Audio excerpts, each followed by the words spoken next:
Note करना, ये note पता क्या लिखा हूं, कुछ कंफ्यूजन जो अक्सर देखा गया कि इस चैप्टर में या पूरे अकाउंटेंसी में बच्चों को होता है, उसको मैं दूर करना चाहता हूं। देखो दो वर्ड है, एक होता है आपका आउटस्टैंडिंग और एक होता है एक्रूड। अक्सर बच्चा समझता है कि यार ये आउटस्टैंडिंग एक्सपेंस के साथ लगेगा, एक्रूड आपके इनकम के साथ लगेगा, ऐसा मान्यता है बच्चे। लेकिन याद रखना, मैं आपको बता दूं ये आउटस्टैंडिंग एक्रूड जो है ना, दोनों वर्ड का मीनिंग बिल्कुल सेम है, दोनों का। इनका सिर्फ यही मतलब होता है ड्यू बट नॉट, इतना समझो। इनका मतलब क्या, ड्यू बट नॉट। अगर ये वर्ड इनमें से कोई भी वर्ड अगर आपका एक्सपेंस के साथ लगा हुआ है, कोई भी वर्ड एक्सपेंस के साथ, तो आप उसमें स्टडी करेंगे due but not paid, due but not paid. अगर इनमें से कोई भी वर्ड रेवेन्यू यानी किसी इनकम के साथ लगा हुआ है, तो आप उसको पढ़ेंगे ड्यू बट नॉट रिसीव्ड। समझ में बात है? अगर वो आउटस्टैंडिंग एक्रूड कोई भी वर्ड एक्सपेंस के साथ लगा तो कहना ड्यू बट नॉट पेड, और अगर इनकम के साथ तो due but not received. Due but not paid हमने पे नहीं किया, हमारा क्या होता है, लायबिलिटी होता है, liability. Due but not receive हमें रिसीव करना, तो हमारा क्या हो जाएगा, वो एसेट हो जाएगा। बस इतनी बात है। और मैं आपको बता दूं आगे बढ़ने के पहले कि आउटस्टैंडिंग एक्रूड दोनों वर्ड एक्चुअली अलग होते हैं रियल लाइफ में। अगर मैं इनका इंडेप्थ मीनिंग में जाऊं ना, जब मैं आपको थ्योरी पढ़ाऊंगा तो वहां पे आपको समझाऊंगा कि इन दोनों वर्ड का मीनिंग एक्चुअली कंप्लीटली डिफरेंट होता है। लेकिन पूरे अकाउंटेंसी में मैं भी, आपके जो टीचर्स हैं वो भी, चाहे आपके बचपन के टीचर्स होंगे, चाहे फ्यूचर में जो आपके बनेंगे, सब वही आपको क्या करेंगे, इंटरचेंजेबल होता है ना। लेकिन दोनों का मीनिंग अलग होता है। मैं थ्योरी में अलग से बताऊंगा, अभी दिमाग में कोई डाउट नहीं, जब प्रैक्टिकल स्पेशल है तो आप ये सोचेंगे कि दोनों का मीनिंग सेम है। अगर इनमें से कोई भी वर्ड एक्सपेंस के साथ लगता है तो ड्यू बट नॉट पेड है, और इनमें से कोई भी वर्ड अगर इनकम के साथ लगता है, रेवेन्यू के साथ, तो ड्यू बट नॉट रिसीव्ड को ऐसे साथ करते हैं। दोनों में से कोई वर्ड लग जाए। जनरली बचपन वाले जो आपके साथ थे वो भी, मैं भी और आगे भी जनरली मैं बोल रहा हूं, जनरली कि एक्सपेंस के साथ ना लोग यूज करते हैं आउटस्टैंडिंग, बोलते हैं कि आउटस्टैंडिंग एक्सपेंस, और रेवेन्यू के साथ यूज करते हैं एक्रूड। लेकिन मैं बता दूं दोनों इंटरचेंजेबल है। ये इसलिए बता रहा हूं कि आगे कहीं अगर कुछ दिख जाए कि कोई इनकम के साथ आउटस्टैंडिंग है तो बोला ये कैसे हो सकता है, नहीं, आपको लेके चलना पहली बात, ठीक है ना। तो एक तो चीज आप ये लेके चलेंगे, एक और रिपोर्ट में समझाना था, मैं ध्यान से क्या उसको देखने के बाद यहाँ पे कोई डाउट आपको नहीं, इसकी कोई पावर नहीं बैठेंगे। तो ये हमने 9 क्वेश्चन खत्म किया। मेरे से ये कोई बड़ी बात थोड़ी बताया, ये तो बात आप बचपन से पढ़ते आ रहे हो, आपको 11वीं 12वीं क्लास में 9वीं 8वीं क्लास में छोटे-छोटे प्यारे सवाल करते, तो वो भी आपको समझाया कि ऐसे कैसे होता है। फिर हम जो इतने बड़े लेवल पे हो गए, हम जो प्रोफेशनल बच्चे बन गए, तो फर्क क्या है, नया क्या जो हम सीखेंगे, नई बात को ध्यान से सुनिए। पता बच्चे, इस क्वेश्चन में आपने क्या देखा, पढ़ो ना एक बार क्वेश्चन 9 पढ़ेगा। ये जो 9 में जो एडजस्टमेंट्स थे ना, वो डेप्रिसिएशन, वो आउटस्टैंडिंग आपका रेंट, वो आपका, अच्छा हां मैं भूल गया, सॉरी आप लीजिए, नोट नंबर 2 लिखा है यहाँ पे। पता है प्रीपेड या फिर आपका एडवांस, प्रीपेड या फिर एडवांस, या फिर कहते हैं अनएक्सपायर्ड एक्सपेंस। कोई भी एक्सपेंस के साथ अगर ऐसे नाम लिखे ना, प्रीपेड कह रहे हैं, प्री मतलब जो पहले पे कर दिया, मतलब एडवांस में पे कर दिया। एडवांस एक्सपेंस एडवांस हो गया। अनएक्सपायर्ड का मतलब होता है जो यूज हो गया, अनएक्सपायर्ड मतलब जिसको अभी यूज नहीं किया, मतलब जो एडवांस में हमने पे कर दिया। इस तीनों का मतलब क्या होता है बच्चे, ये तीनों आपके एसेट्स। मतलब क्या है कि आपका एक्सपेंसेस, इन सबका मतलब होता है एक्सपेंसेस पेड इन एडवांस, है ना। अगर कोई एक्सपेंस हमने एडवांस में पे किया है तो आपको प्रीपेड भी कह सकता है, एडवांस भी, अनएक्सपायर्ड भी। अक्सर बच्चे कंफ्यूज हो जाता है कि ये नाम क्या है, तीनों का मीनिंग सेम होता है। थर्ड पॉइंट लिखेंगे आप, देखो कहते हैं अनअर्न्ड इनकम। हम रेवेन्यू की बात करें, इनकम रेवेन्यू कुछ भी, या कहते हैं बच्चे एडवांस इनकम, या फिर कहते हैं आपका अनएक्सपायर्ड इनकम। इस तीनों का मतलब सेम होता है। इस तीनों का मतलब क्या होता है जी, इनकम रिसीव्ड इन एडवांस। और जिस लेवल में स्टडी कर रहे हैं ना, अब आप उससे मत बोलना सोचेगा इनकम क्या होता है, एक्चुअली हम इतने बड़े आगे इनकम कहते हैं, रेवेन्यू कहते हैं, सबका मीनिंग सेम होता है। तो याद रखना, अनअर्न्ड इनकम यानी कि अनअर्न्ड रेवेन्यू, एडवांस रेवेन्यू या फिर अनएक्सपायर्ड रेवेन्यू या इनकम कुछ भी कहते हैं, मतलब क्या इनकम हमने एडवांस में रिसीव किया है, इनकम जो एडवांस में रिसीव किया है। और ये मेरे बच्चे हमारे क्या बन जाता है, लायबिलिटी, क्योंकि जब भी कोई इनकम आप एडवांस में रिसीव करोगे तो हमें उसके बदले बेनिफिट देना होता है, काम करना होता है, ऑब्लिगेशन होता है। ये बात याद रखना। प्रीपेड वर्ड हमेशा एक्सपेंस के साथ यूज होगा, क्योंकि प्रीपेड है, पे करना, इनकम पे नहीं करते, हम रिसीव करते हैं। तो प्रीपेड एक्सपेंस के साथ आएगा। और अर्न नहीं किया, अनअर्न्ड है, मतलब रिसीव हमने एडवांस में किया है, हमने अर्न नहीं किया, हमने सबसे दे दिया, वो इनकम के साथ हो जाएगा। बाकी ये एडवांस और जो आपका अनएक्सपायर्ड है, किसी के साथ आप यूज हो सकते हैं, है ना। तो हम कैसे पहचानेंगे कि वो आपका एक्सपेंस है कि रेवेन्यू है? आप जानते हैं कि जितने भी आपके एसेट्स और एक्सपेंस होते हैं, एसेट्स और एक्सपेंस उनका डेबिट बैलेंस होता है। जो कैपिटल लायबिलिटी और इनकम रेवेन्यू से होता है उनका क्रेडिट बैलेंस होता है। पहचान देंगे, मैं दिखाऊंगा कैसे, आप चिंता नहीं करें, याद रख लीजिए आप, ये बहुत इंपॉर्टेंट आपके लिए।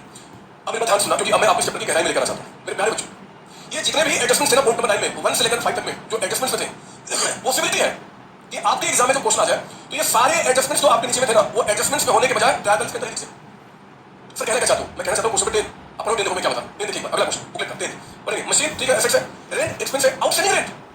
अरे ये क्या, 9th वाले क्वेश्चन है आउटस्टैंडिंग रेंट आपका ट्रायल बैलेंस के बाहर था, और इस क्वेश्चन में आउटस्टैंडिंग रेंट ट्रायल बैलेंस के अंदर आ गया। तो परेशान मत होना, भगवान का शुक्रिया अदा करना कि ये तो और सिंपल हो गया। पता है क्यों? अगर ट्रायल बैलेंस के अंदर ही ये नाम आपको दिख जाते हैं, अगर ट्रायल बैलेंस के अंदर ही दिख जाते हैं, तो बच्चे अब हमें उनसे जुड़े हुए एक्सपेंस और रेवेन्यू में हमें दोबारा प्लस माइनस नहीं करना। ये लोग कहते थे ना, यहाँ पे ऐड करो, यहाँ से माइनस करो, यहाँ पे ऐड करो, यहाँ पे माइनस करो। अब हमें दोबारा प्लस माइनस नहीं करना। सर क्यों प्लस माइनस नहीं करना? इसलिए नहीं करना बच्चे, क्योंकि अगर ट्रायल बैलेंस में है तो ऑलरेडी आपस में प्लस माइनस हो चुके हैं। अब तो एक ही काम है कि जो भी एक्सपेंस या रेवेन्यू है उनको आप ट्रेडिंग प्रॉफिट लॉस में दिखाइए, और जो भी आपके एसेट्स लायबिलिटी कैपिटल उसको बैलेंस शीट में दिखाइए। दोबारा सुनिए मेरी बात, अगर ये एडजस्टमेंट्स में दिख जाए, जैसे कि क्वेश्चन नंबर 9 था, तो हमें इनको प्लस माइनस करना पड़ा, एक्चुअल फिगर निकालने के लिए एडजस्ट करना है। लेकिन अगर ट्रायल बैलेंस के अंदर ही आइटम दिख जाएंगे बच्चे, तो आपस में एडजस्ट हो चुके हैं, हमें दोबारा प्लस माइनस नहीं करना। जो आइटम जहां का मान लिखेंगे, पढ़िए मेरे साथ क्या बता रहा है। मशीन एसेट्स है, रेंट क्या है, एक्सपेंस। मैंने कहा था रेंट हमारा एक्सपेंस है। आउटस्टैंडिंग रेंट क्या है, लायबिलिटी। आउटस्टैंडिंग रेंट क्या बच्चे, लायबिलिटी है, वो यहां पे आएगा बैलेंस शीट में। आप यहां पे कुछ नहीं करेंगे। और इसे हम कैसे पहचानें, क्योंकि आप तो करोगे आउटस्टैंडिंग रेंट किसी के साथ यूज हो सकता है। बच्चे चेक करो कि आउटस्टैंडिंग रेंट आपके ट्रायल बैलेंस में कहां पे दिख रहा है, क्रेडिट साइड में। फिर थोड़ा ऊपर नीचे हो गया तो सही चलेगा। आउटस्टैंडिंग रेंट जो 5000 है ना, ये क्रेडिट में दिख रहा है, क्रेडिट में। अगर डेबिट में दिख रहा है तो थोड़ा मिस्टेक सही करें, क्रेडिट में। तो आउटस्टैंडिंग रेंट का मतलब क्या, क्रेडिट बैलेंस किसका होता है, लायबिलिटी का, ये हमारा लायबिलिटी। सैलरी हमारा क्या है, एक्सपेंस है। सैलरी हमारा क्या एक्सपेंस है, प्रीपेड सैलरी हमारा क्या है, एडवांस में पे किया सैलरी, एसेट्स है। और देखो ना, वो आपको ट्रायल बैलेंस के डेबिट में भी दिख रहा है। तो ट्रायल बैलेंस के डेबिट में मतलब तो एसेट्स होगा, और वो कहां जाएगा, एसेट्स साइड। फिर आगे बढ़ना, कमीशन रिसीव और एक्रूड कमीशन। कमीशन रिसीव कहां दिख रहा है, क्रेडिट में, हमारा इनकम है। ये एक्रूड कमीशन हमारा क्या है जी, एसेट्स है, क्योंकि डेबिट में। मत सोचना ज्यादा, मैं बार बार यही कह रहा हूं बच्चे, बस दो बात पे ध्यान देना। पहली बात, ये आउटस्टैंडिंग एक्रोड आपका प्रीपेड अर्न अगर ट्रायल बैलेंस के अंदर है, हमें दोबारा उस एक्सपेंस रेवेन्यू को प्लस माइनस नहीं करना, वो ऑलरेडी हो चुके हैं। जो एक्सपेंस रेवेन्यू होगा हम उसको ट्रेडिंग प्रॉफिट लॉस में दिखाएंगे। और ये सारे नाम जिसमें एक्रोड, आउटस्टैंडिंग, आपका प्रीपेड या फिर आपका अर्न, ये सब नाम लगे होंगे तो या तो एसेट्स होंगे या फिर लायबिलिटी होंगे। एसेट्स होंगे तो डेबिट में दिखेंगे, लायबिलिटी होगा तो क्रेडिट में दिखेगा। ट्रायल बैलेंस में उसको कर देना है। आइए मैं आपको क्वेश्चन कैसे सॉल्व होगा। आप शुरू कीजिए मेरे साथ। Solution of question number 9 question लिखो ना यहाँ पे 9। और यहाँ पे कोई भी आइटम ट्रेडिंग अकाउंट है नहीं, तो मैं काम करता हूँ ट्रेडिंग अकाउंट छोटा सा बनाऊंगा, ट्रेडिंग अकाउंट, और लेकिन ब्रैकेट में यहाँ पे एक्सट्रैक्ट, ये एक्सट्रैक्ट है मेरे बच्चे आपका, ठीक है, एक्सट्रैक्ट, ठीक है। फिर आप बनाएंगे प्रॉफिट लॉस अकाउंट और यहाँ पे लिखेंगे आप एक्सट्रैक्ट, यानी कि छोटा सा टुकड़ा, हम इसको मैच नहीं करेंगे क्योंकि सिर्फ एडजस्टमेंट लिंक को पढ़ रहे हैं। और फिर हमारा बैलेंस शीट, ये भी हमारा क्या है, एक्सट्रैक्ट, आप इसको मैच नहीं करना क्योंकि बस एडजस्टमेंट जो है सिर्फ निकलने को पढ़ रहा है। अब देखो मैं क्या करूँ, 10 क्वेश्चन कर रहे हैं, 10 क्वेश्चन, सॉरी 9 को लिखते हैं, 10 क्वेश्चन। मशीन यहाँ लिखो आप, चेक करो मशीन पे कोई एडजस्टमेंट है क्या? सर एडजस्टमेंट तो कोई भी नहीं, बस मशीन पे बात करो, वरी। और देखो बिल्कुल लास्ट आइटम, इसी में लास्ट आइटम क्या लिखा हुआ है, डेप्रिसिएशन, और ये डेप्रिसिएशन ट्रायल बैलेंस के अंदर है। तो ट्रायल बैलेंस के अंदर होने का मतलब है जिस दिन ट्रायल बैलेंस बना उसके पहले डेप्रिसिएशन की ऑलरेडी एंट्री हो चुकी है, चार्ज कर चुके हैं। अब डेप्रिसिएशन दोबारा यहाँ पे बैलेंस नहीं करेंगे, 180 जो है उसको बाहर लिखिए, और क्योंकि डेप्रिसिएशन हमारा एक्सपेंस है उसको ध्यान रखिए, डेप्रिसिएशन मशीन। ऐसे भी आप जानते हैं कि ट्रायल बैलेंस में जो आइटम्स होते हैं उनकी जगह की पोस्टिंग होती है, कितना है 40,000 का, ठीक है। ऊपर से भाई रेंट एक्सपेंस है, सर रेंट एक्सपेंस है कैसे पता चला? देखो डेबिट में, अगर डेबिट में है तो आपका एक्सपेंस ही होगा क्योंकि एसेट्स का और एक्सपेंस का डेबिट बैलेंस होता है, कैपिटल लायबिलिटी और income credit balance. Outstanding liability credit में दिखा रहा है, यहाँ लिखिए आउटस्टैंडिंग रेंट, अगर बुक में डेबिट में दिखा होगा तो बाय मिस्टेक वहां पे आ गया, सही कर लीजिए आप। सैलरी में बच्चे हमारा एक्सपेंस है, यहाँ लिखेंगे आप, डेबिट में दिख रहा है, सैलरी डेबिट में कितना है 26,000। और प्रीपेड सैलरी हमारा एसेट्स है, देख लो बैलेंस शीट में यहाँ पे आएगा प्रीपेड सैलरी, है ना, डेबिट में दिख रहा है ना, तो डेबिट का मतलब क्या है, कोई भी एक्सपेंस रेवेन्यू जिसके नाम के आगे पीछे आउटस्टैंडिंग प्रीपेड लगा हुआ है तो या तो एसेट्स होगा या लायबिलिटी होगा। अगर वो डेबिट में दिख रहा होगा तो एसेट्स है, क्रेडिट पे लायबिलिटी, सिंपल सा फंडा। कमीशन में बच्चे हमारा इनकम है, यहाँ लिखिए क्रेडिट साइड, आप देख लो आपके ट्रैवल्स में क्रेडिट पे दिख रहा होगा, इनकम क्रेडिट बैलेंस होता है 12,000। और कहता है कि एक्रूड कमीशन, अब ज्यादा मत सोचो, बताओ ये एक्रूड कमीशन डेबिट पे क्रेडिट पे, डेबिट पे एसेट्स है, यहाँ लिख दीजिए एक्रूड कमीशन, हमें सोचना नहीं ज्यादा आपका। एक्रूड आउटस्टैंडिंग डेबिट से होगा कंफर्म होगा एसेट्स लायबिलिटी, और डेबिट पे एसेट्स क्रेडिट पे लायबिलिटी। फीस कहता है कि आपका 17 क्रेडिट में इनकम है हमारा, फीस हमारा इनकम होता है कितना 17,000। और कहता है कि अर्न फीस, अब मान लो ऐसे आप जानते हैं अगर इसका मतलब नहीं भी पता कि यार ये क्या है तो देखो ग्रेड पे है ना तो लायबिलिटी ना होगा अर्न फीस, ऐसे आप जानते हैं अर्न का मतलब कि एडवांस में रिसीव किया हुआ फीस, आप इसको अर्न भी लिख सकते हैं, आप इसको एडवांस भी लिख सकते हैं, अनएक्सपायर्ड भी लिख सकते हैं, एंड डेप्रिसिएशन तो ऑलरेडी पढ़ चुके हैं, दिस इज द वे। तो बच्चे 9th में और 10th में फर्क को समझना, एग्जाम में क्वेश्चन आ जाए तो मेरे बच्चे यानी कि आप परेशान मत होना, this is the way to treat items आपका। अगर ये एडजस्टमेंट वाली बात है ट्रायल बैलेंस के अंदर, ये तो बहुत सिंपल क्वेश्चन हो गया, हमें दोबारा आपस में प्लस माइनस नहीं करना, पहले से प्लस माइनस हो चुके हैं, ट्रायल बैलेंस होने का मतलब कि एंट्री उसके पास हो चुकी है, तो जो चीज यहाँ पे जाएगा उसको रिपोर्ट करना, ठीक है। सर आप बहुत लंबा खींच रहे हैं, ये कॉन्सेप्ट अगर यहाँ पे थोड़ा स्लो नहीं हो तो काम खराब हो जाएगा। आइए मैं 9th 10th के बाद मैं जो क्वेश्चन होते जा रहे हैं, अब आइए क्वेश्चन 12th के पास, 12th क्यों सर वो 11th वो भी करेंगे, क्वेश्चन करते हो पहले 12th पे आप ये लीजिए, जितने तरीके के एडजस्टमेंट्स बन सकते हैं we are solving each and every item आपका 12th पढ़ेंगे आप। देखो ना कहता है कि ग्रॉस प्रॉफिट आपका 3 लाख पता है, अगर आपके ट्रायल बैलेंस में ग्रॉस प्रॉफिट निकला हुआ है बच्चे, तो ग्रॉस प्रॉफिट निकलने का मतलब हो गया, मैं आपको बता दूं ग्रॉस प्रॉफिट निकलने का मतलब हो गया कि अगर ट्रायल बैलेंस में आपको ग्रॉस प्रॉफिट दिया हुआ है तो मैं 100% की श्योरिटी के साथ बता सकता हूं कि आप ट्रायल बैलेंस में परचेज, सेल्स या फिर जो डायरेक्ट एक्सपेंसेस होते हैं वो नहीं दिखेंगे। सर क्यों नहीं दिखेंगे? क्योंकि वो आपस में प्लस माइनस होके ही तो जीपी निकला रहे हैं बच्चे। अगर ट्रायल बैलेंस में जीपी दिखा रहे हैं यहाँ पे तो कुछ है नहीं, अभी आगे क्वेश्चन आएंगे आपकी बात को ध्यान रखनी पड़ेगी कि अगर ट्रायल बैलेंस में उसने दिया ग्रॉस प्रॉफिट तो आप 100% श्योर समझ लेना कि आप वो ट्रेडिंग अकाउंट के आइटम्स नहीं बताएगा क्योंकि उन्हीं को प्लस माइनस करके जीपी आप निकाला, वो कितना बता रहा 3 लाख। फिर कहते हैं रेंट, फिर कहता है कि सैलरी, और एडजस्टमेंट में कहता है कि manager is entitled to a commission of 5% on net profit before commission. आपका क्या कमीशन एक्चुअली क्वेश्चन 12 13 जो है ना वो कमीशन निकालने के ऊपर मैंने आपको बताया हुआ है ताकि एक परेशानी आप लोग होती है, परेशानी यहाँ पे ना हो। आइए जरा चेक करेंगे क्वेश्चन क्या बता रहा हूं, पढ़िए मेरे साथ क्वेश्चन 12 कहता है मुझे यहाँ पे ट्रेडिंग अकाउंट तो ऑलरेडी बना हुआ है, मतलब ये बंदा बना देगा, will start from profit loss और ब्रैकेट में तो एक्सट्रैक्ट एक छोटा सा टुकड़ा है जहां पे हम एडजस्टमेंट को सीखेंगे, है ना।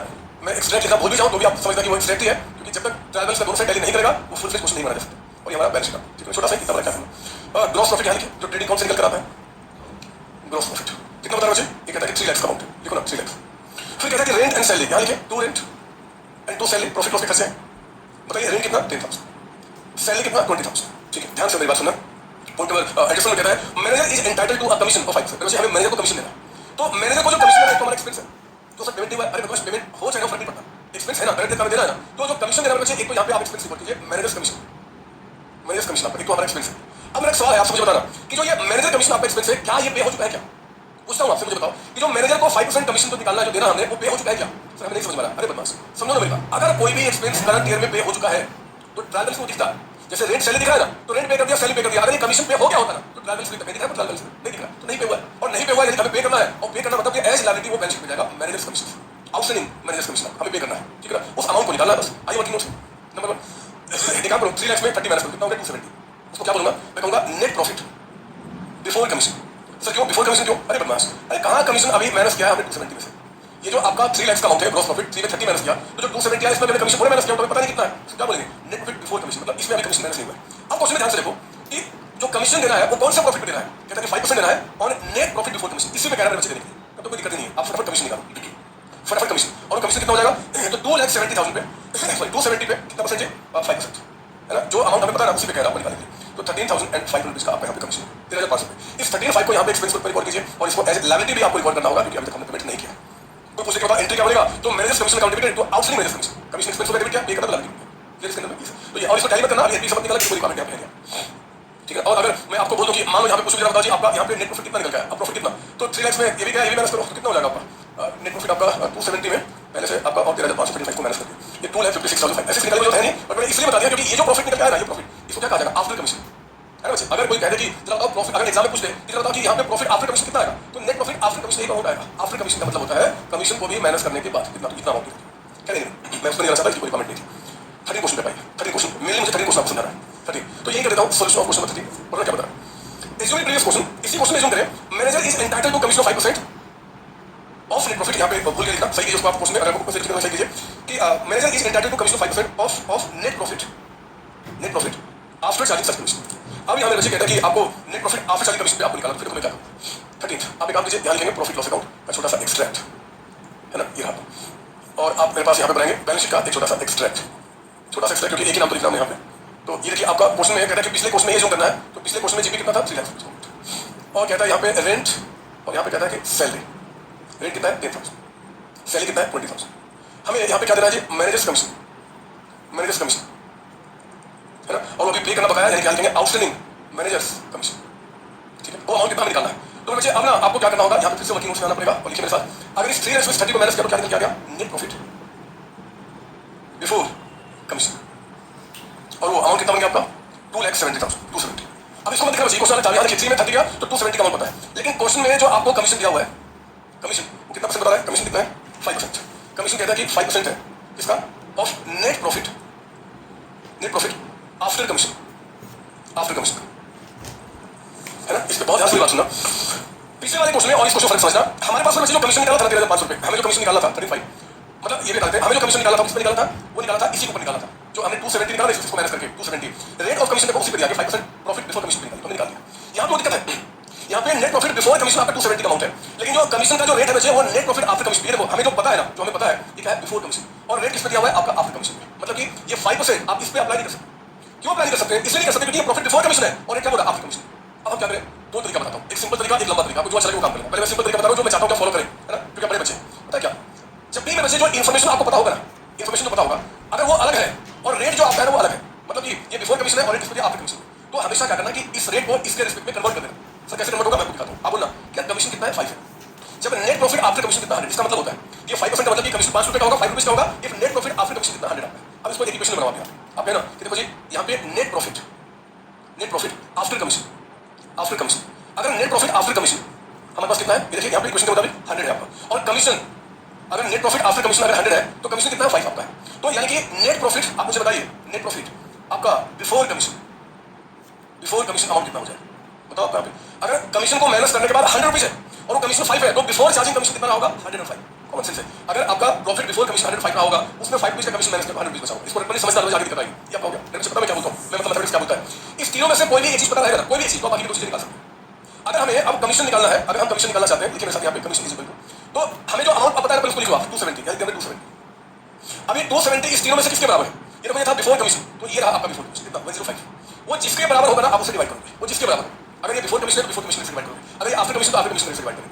तो अगर ये बिफोर हमने क्या किया, बिफोर का अमाउंट उसने डिवाइड किया, और आपको जो निकालना है, क्या निकालना है कमीशन, वो कितना दिख रहा है आपको 5 उससे मल्टीप्लाई करेंगे। हमने क्या बोला, जिसके बराबर उससे डिवाइड जो निकालना है उससे मल्टीप्लाई, तो बताइए कितना आ गया आपका 2,70,000 डिवाइड बाय 105 इनटू आपका 5, ये आगे बच्चे 12857, ये आपका 12857, और ये कमीशन आपका आ गया यहाँ पे आपका 12857 और यहाँ पे आपका सेंचुरी 12857। अब आप यहाँ निकालेंगे नेट प्रॉफिट आपका क्या निकल गया, जितना नेट प्रॉफिट यहाँ पे आया था बच्चे वो नहीं आएगा, वो अलग आएगा। क्यों अलग आएगा, क्योंकि कमीशन दोनों में अलग अलग होगा, यहाँ पे कमीशन था बिफोर पे और यहाँ पे कमीशन आफ्टर पे, जब ये चेंज होगा तो प्रॉफिट आपका चेंज होगा। समझ में बात ना, तो ये आपके दिमाग में होना चाहिए कि एग्जाम में जो आपका इन्फॉर्मेशन दिया हुआ है वो किस पे है और निकालना किस ऊपर। अगर जो इन्फॉर्मेशन आपका दिया हुआ है और जिस पे निकालना है, अगर इन दोनों का बीच का डिफरेंस वही है जो हमें निकालना है, दोबारा सुनिए, जो हमें इन्फॉर्मेशन दिया हुआ है और जो हमें जिस पे रेट दिया हुआ है, अगर इस दोनों का डिफरेंस वही है जो हमें निकालना है, पहले हम क्या करते हैं ऐसे इक्वेशन बना लेते हैं, फिर निकालना शुरू करते हैं, काम खत्म हो जाएगा। मैं तो कुछ और कर देता हूं इसको मैं अलग से, ताकि आपको बात में परेशानी ना हो कि सही क्या है। मैं चाहता नहीं कि आप रटे सही लंबा तरीका आपने कहा था उसको बाद में देखो यूज नहीं होगा, यही आराम से कर सकते हैं। लेकिन मेरे साथ यहाँ पे कॉन्सेप्ट बिल्डिंग क्वेश्चन फटाफट लिखेंगे, कॉन्सेप्ट बिल्डिंग क्वेश्चन मैं आपको यहाँ पे बताना चाहता हूँ। देखिए एग्जाम्पल नंबर 1 कहता है कि नेट प्रॉफिट आपका बिफोर कमीशन, ये कहता है आपका मान लो 6 लाख रुपए का अमाउंट 6 लाख, और कहता है कि जो हमारा कमीशन है, कमीशन वो कहता है कि आपका 20% है of net profit before commission. तो बोलता है कि बताओ कि कमीशन का अमाउंट कितना होगा, आपको यहाँ पे कमीशन निकालना है। आप फटाफट देखना कि यार ये रहा क्या बिफोर कमीशन, और रेट जो वो भी क्या है बिफोर कमीशन पे कुछ सोचना नहीं, आप कह रहे हैं कि 6 लाख का आप सीधे क्या करेंगे 20%।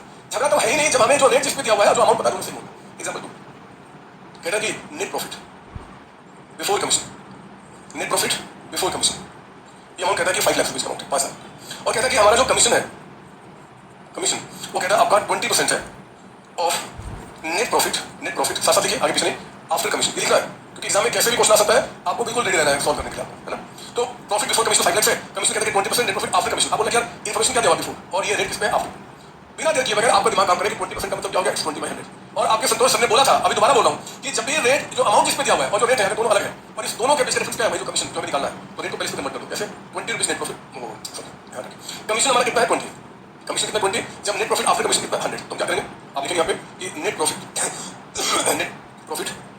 आफ्टर कमीशन अगर 100 है और कमीशन आपका यहाँ पे 20 है, तो बताइए कि नेट प्रॉफिट बिफोर कमीशन कितना अमाउंट रहा होगा। तो 100 रुपीज कमीशन माइनस करने के बाद है कितना कमीशन 20, तो बिफोर कितना रहा होगा 120। अब निकालो, आपको जो भी निकालना है, अगर आपको कमीशन निकालना है तो क्या करेंगे, जो अमाउंट हमें पता है 5 लाख उसको लिखिए, फिर बताइए कि 5 लाख किसके बराबर है बिफोर, बिफोर मतलब इसके बराबर, जिसके बराबर उसे डिवाइड 120, जो आपको निकालना है मतलब 20, तो कितना आपका हो गया 6 से डिवाइड कर दो आप यहाँ 5 लाख को 6 से डिवाइड किया, ये आ गया 83,083, और जो बच्चा इसी को पहले से जानता है वो आपने क्या पढ़ा होगा वही कि अगर मान लो ये मैं थोड़ा सा बता दूं, अगर पहले से आप जानते हैं तो आपने सिखा था जी कि 20% का मतलब क्या 1/5, तो कमीशन 1/5 अगर आफ्टर कमीशन पे है तो बिफोर पे क्या 1/6 हो जाएगा, वही 1/6 कर रहे हैं, ये तो क्या आपका ये 1 हो गया और ये आपका 6 1/6 आपका, बट कैसे दिया वो मैंने आपको बता दिया। सर क्या बता दिया नहीं समझ में आया, अपना समझ वाला प्रैक्टिस करो, खुद करके आगे बताऊंगा, बट इतनी बात ये चीज दिमाग में होना चाहिए। सर एक क्वेश्चन और आइए, एक क्वेश्चन और करा देता हूं क्योंकि एग्जामिनर कुछ भी पूछ सकता है, and you must be ready for everything. Example 3 लिखिए आप यहां, एग्जांपल 3 क्वेश्चन में इस बात देता है कि नेट प्रॉफिट अगर क्वेश्चन में आपको दे दे आफ्टर कमीशन, लीजिए क्वेश्चन में नेट प्रॉफिट आफ्टर कमीशन आपको दे दिया है कितना, मान लो 6 लाख रुपए का, और कमीशन जो आपको दे रहा है कमीशन वो कहता है कि कमीशन आपका 20% होगा of net profit after commission. तो बताओ कि कमीशन का अमाउंट कितना, अगर हमें यहाँ पे कमीशन का अमाउंट निकालना है कि कितना, तो क्या निकल जाएगा, ध्यान से हमें रेट किसमें दिया है प्रॉफिट आफ्टर कमीशन, और हमें पता है कि आफ्टर कमीशन तो कोई दिक्कत नहीं है, जिसमें रेट हो अगर वही अमाउंट हो तो हम सीधे क्या करेंगे अमाउंट का 20% निकाल 120। अरे मैंने बोला है कि कन्वर्जन करने का नौबत तब आता है जब ये जो अमाउंट है और जिसमें रेट दिया है वो दोनों डिफरेंट है और उनके बीच का डिफरेंस वही जो आपको निकालना है, बट यहाँ कोई डिफरेंस है नहीं, आफ्टर दोनों सेम हो गया। फॉर एग्जांपल कहता है कि नेट प्रॉफिट आफ्टर कमीशन, ये कहता है आपका 6 लाख रुपीज का अमाउंट, और यहाँ कहता है कि जो कमीशन आपका है, ध्यान देना कमीशन कहता है कि 20% है 20/100 20% of net profit before commission. आपको रटना नहीं है, रटोगे तो एक दो क्वेश्चन समझ में आएगा, समझ आएगा तो सारी बातें अपना करना शुरू कर दोगे, बड़ी बात नहीं, चौथी पांचवी क्लास की समझाऊंगा। ये देखिए आपने हमारे पास रेट दे रहा है प्रॉफिट बिफोर कमीशन, लेकिन जो अमाउंट पता है वो कौन सा आफ्टर कमीशन, तो क्या करेंगे जी ये रेट इस पर अप्लाई हो सकता क्योंकि रेट हमारा बिफोर कमीशन वाले पे है, अमाउंट आफ्टर वाले पे, तो क्या बोला रेट को इसके रिस्पेक्ट में चेंज करो, कैसे कमीशन में बचे हमारा 20 है जब ये हमारा कितना 100, देखो ना ये नेट प्रॉफिट बिफोर कमीशन अगर ये 100 है ना, ये जो है 100 है और कमीशन उस केस में कितना हमें दिख रहा है, कमीशन कितना दिख रहा है 20, तो मुझे बताइए कि प्रॉफिट बिफोर कमीशन माइनस करने के पहले अगर 100 था और 100 में 20 हमें कमीशन दे रहा है, तो नेट प्रॉफिट जो आपका निकल के आएगा, नेट प्रॉफिट आफ्टर कमीशन कितना निकल के आएगा, बताइए कितना निकल के आएगा, तो 100 माइनस 20 कितना हो गया आपका 80, माइनस किया तो नहीं हमेशा ऐड करना ना, बोला यार बिफोर कमीशन माइनस करने के पहले 100 रुपए था, उस 100 में 20 हमें कमीशन देना पड़ा तो आफ्टर 80 रह जाएगा।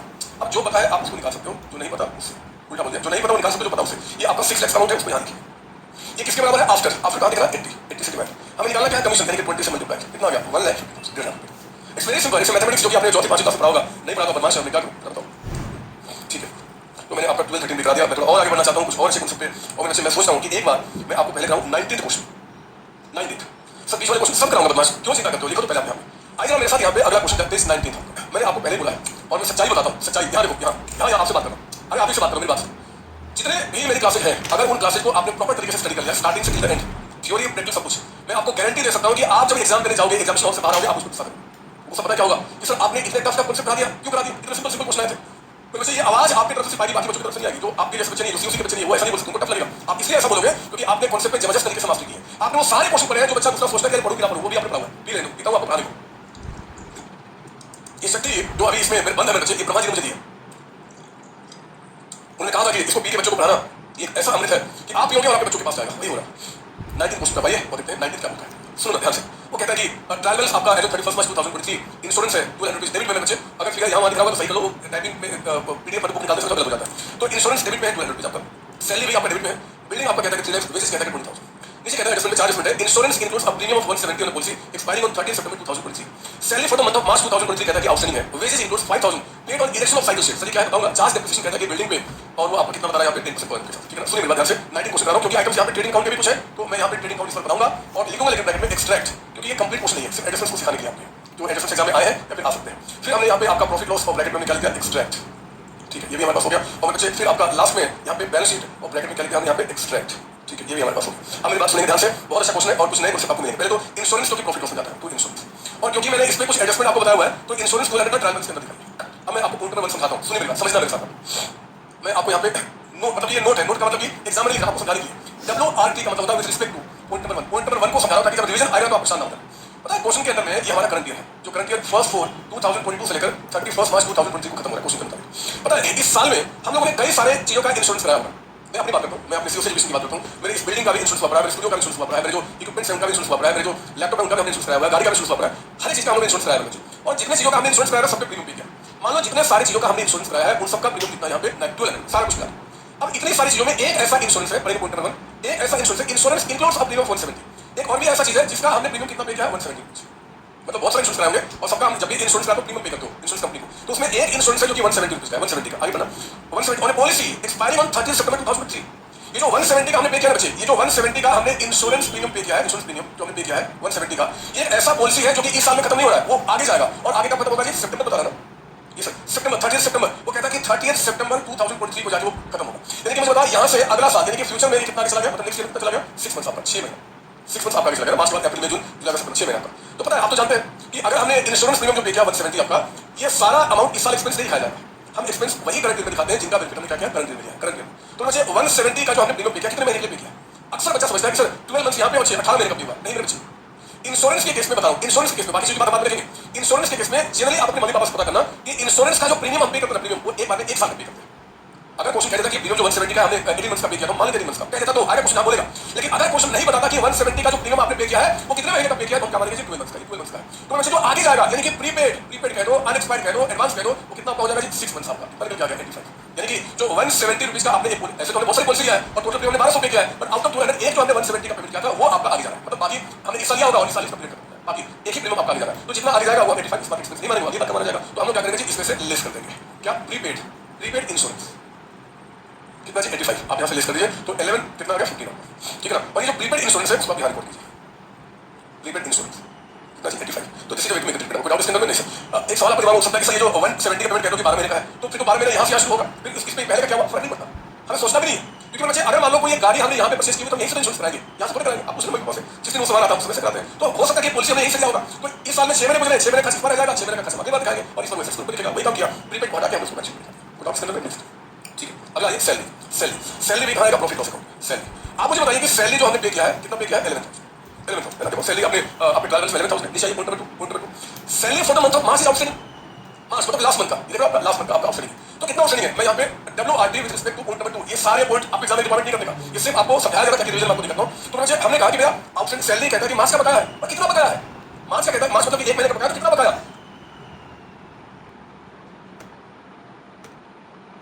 यानी कि वो जो आउटस्टैंडिंग सैलरी है, आउटस्टैंडिंग सैलरी वो कितना है? देखो मैं कैसे निकालूंगा। ये तो पक्का है कि 1 महीने का बकाया है क्योंकि मार्च का बोल रहा है। तो अगर मार्च का बकाया मेरे बच्चे यानी कि आउट ऑफ 12 मंथ्स 12 महीने में 1 महीने का पेमेंट नहीं हुआ होगा जो आउटस्टैंडिंग है, तो we have paid salary for 11 months in the current year. बोलो हां, अरे कॉमन सेंस बदमाश ऐसे क्यों देख रहे हो आप? 12 मंथ्स में से 1 मंथ का अगर नहीं पे करते 11 मंथ्स का पे किया ना, यानी कि ये जो 11,000 का अमाउंट आपको दिख रहा है जो हमने पे किया है, जो हमने पे किया है वो आपका जो 11,000 का अमाउंट दिख रहा है वो कितने महीने का है? ये आपका 11 मंथ्स का है। तो अगर 11,000 11 मंथ्स का है, 11 मंथ से डिवाइड कर दो, बताओ अगर 11,000 आपने 11 मंथ्स के लिए पे किया तो 1 महीने का कितना हो गया? 1,000। और हमें कितने महीने का आउटस्टैंडिंग है? 1 मंथ का, 1 मंथ का, तो 1 महीने का कितना निकल के आ जाएगा? 1,000।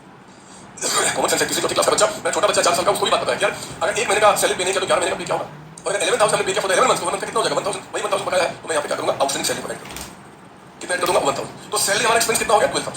एंड आउट ऑफ 12 जो 1,000 अभी आउटस्टैंडिंग है, हम सैलरी पे करना है, बैलेंस शीट में आ जाएगा, है ना? 1,000 एक्सपेंस तो 12,000 हुआ ना, 12,000 में 11,000 पे कर चुका हूं, कैश में माइनस हो चुका होगा, 1,000 अभी पे करना है, बिकॉज़ सैलरी लाभ ग्रुप में ना। अगला बस से प्यारा डिफरेंट आपका एक तो बिल्डिंग टू बैलेंस शीट में है, यानी बिल्डिंग कितने का चीज है अंदर में लिखना, एडजस्टमेंट इसमें बता रहा हूं। और अगर हम वेजेस जो ट्रेडिंग आउट का आइटम होता है उसको यहां लिखिए, वेजेस भी अंदर में कितना? 20,000। ठीक है, अपने बात ध्यान सुनना, पॉइंट नंबर 3 पढ़ेंगे।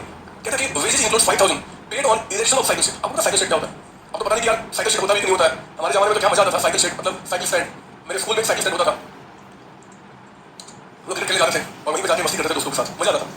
साइकिल सेट जहां साइकिल लगते साइकिल होता है ना, सजा तभी सीटें हमारी रन हो साइकिल की, तो उसको बोलते हैं साइकिल सेट। एक्चुअली ये cycle set is a part of building. Accountancy में जो साइकिल सेट होता है उसको बिल्डिंग का पार्ट मानते हैं, बिल्डिंग का पार्ट है ना, हमने बिल्डिंग पार्ट को मानते हैं। अब एक बात ध्यान सुनना, अगर कोई कहता है कि यार ट्रेडिंग अकाउंट में वेजेस आता है तो याद कीजिए मेरी पहली क्लास में बताया था कि ट्रेडिंग अकाउंट में वही एक्सपेंसेस आएंगे बच्चे जो मार्केट से लेकर फैक्ट्री तक गुड्स के प्रोडक्शन में जो आपने खर्च किया वही ट्रेडिंग अकाउंट में जाता है। मैंने सिर्फ यही कहा था, आपको याद होगा वेजेस जो आपने पे किया, वेजेस जो पे किया 20,000, अगर वो इसके बीच में यानी कि प्रोडक्शन तक में आपने किया था तो आप ट्रेडिंग अकाउंट में दिखाओ। लेकिन हमें यहाँ जो पॉइंट नंबर आपका 3 कहता है कि wages include 5,000 paid for erection of cycle shed, वो जो साइकिल स्टैंड बनना था ना, यानी कि जो बिल्डिंग बनना था बच्चे, उस बिल्डिंग को बनाते समय भी कुछ मजदूर काम करते हैं और उन मजदूरों को, उन लेबरर्स को हमने क्या किया 5,000 का वेजेस पे किया। क्या वो वेजेस गुड्स के प्रोडक्शन में खर्च नहीं किया? क्या जो हम गुड्स फैक्ट्री में प्रोड्यूस कर रहे हैं उसमें खर्च में? ना, उसमें नहीं खर्च हुए। अगर वो गुड्स के प्रोडक्शन में खर्च होते ना तो मैं ट्रेडिंग में दिखाता। तो अगर वो वेजेस मान लो कि फैक्ट्री के बाद होते तो मैं प्रॉफिट उसमें दिखाता।